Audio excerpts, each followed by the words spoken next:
Freedom, जो कि तुम लोगों के क्लास 10th के फर्स्ट फ्लाइट बुक का चैप्टर नंबर 2 है। तो सबसे पहले तो हम लोगों को ये पता होना चाहिए कि नेल्सन मंडेला कौन थे।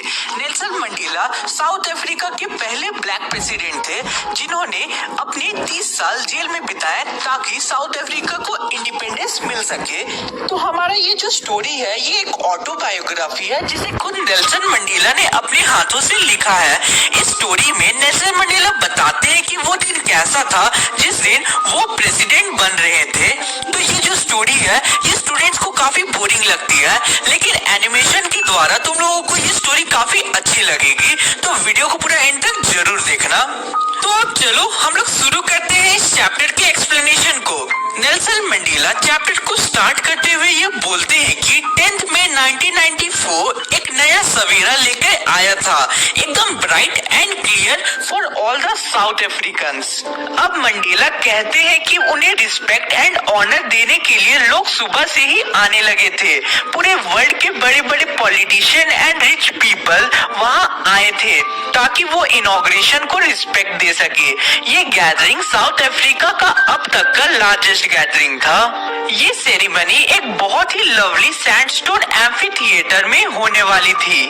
पिछले कई डिकेड्स तक व्हाइट्स ने ब्लैक पे रूल किया, लेकिन आज ये प्लेस रेनबो जैसा दिख रहा होता है, क्योंकि यहाँ पे अलग अलग कलर के लोग और अलग अलग नेशन के लोग आए होते हैं।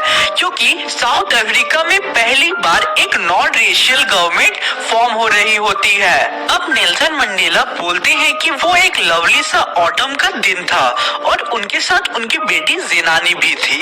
सबसे पहले मिस्टर डी क्लर्क को सेकंड डेप्यूटी प्रेसिडेंट बनाया गया और उसके बाद थाबू एम्बेकी को फर्स्ट डेप्यूटी प्रेसिडेंट बनाया गया।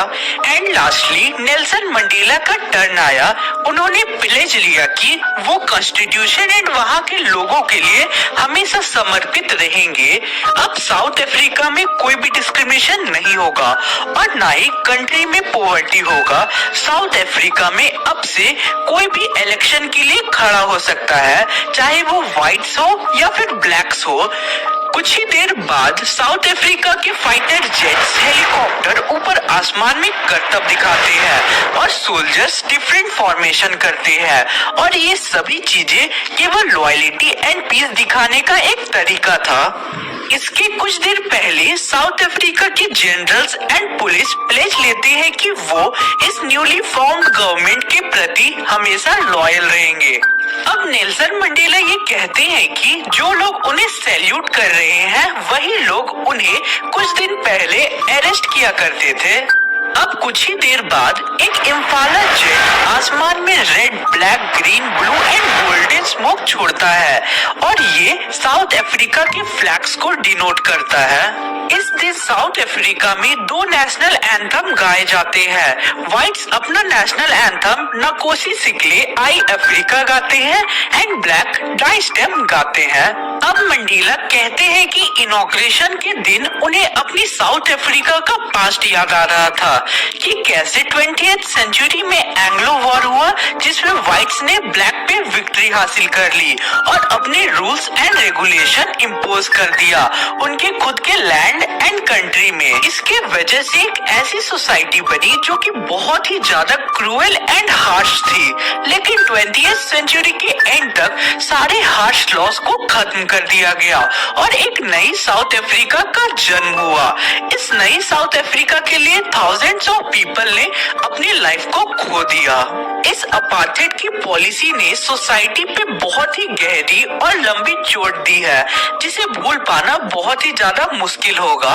Oliver Tambo's, the Walter, the chief Luthulis, the Yusuf Dadoos, the Bram Fischer, the Robert, इन सब लोगों के चलते आज साउथ अफ्रीका एक इंडिपेंडेंट कंट्री है और इन सभी के योगदान के बिना ये पॉसिबल नहीं हो पाता।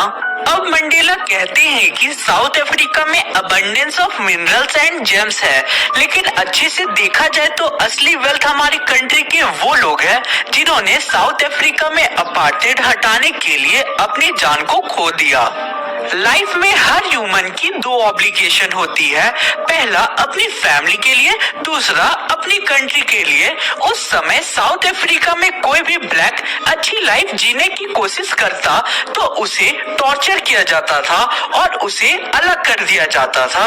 शुरुआत में नेल्सन मंडेला अपनी फैमिली को बहुत ज्यादा प्रायोरिटी देते थे, लेकिन उन्होंने ये रियलाइज किया कि अगर वो अपनी कंट्री के लोगों की तरफ ध्यान देते हैं तो वो अपनी फैमिली के प्रति ऑब्लिगेशन पूरी नहीं कर पाएंगे।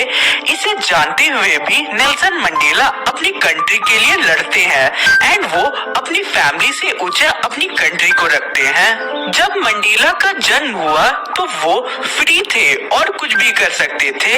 उन्हें लगता था कि उनके ऊपर कोई भी रेस्ट्रिक्शन नहीं है, लेकिन जब वो थोड़े बड़े हो जाते हैं और उन्हें ये रियलाइज होता है कि वो फ्री नहीं थे, तब उनके अंदर की फ्रीडम की भूख जागती है और जब वो पूरी तरीके से यंग हो जाते हैं तो उन्हें ये रियलाइज होता है कि उनकी फैमिली एंड सारे ब्लैक्स के ऊपर बहुत सारी रिस्ट्रिक्शंस है।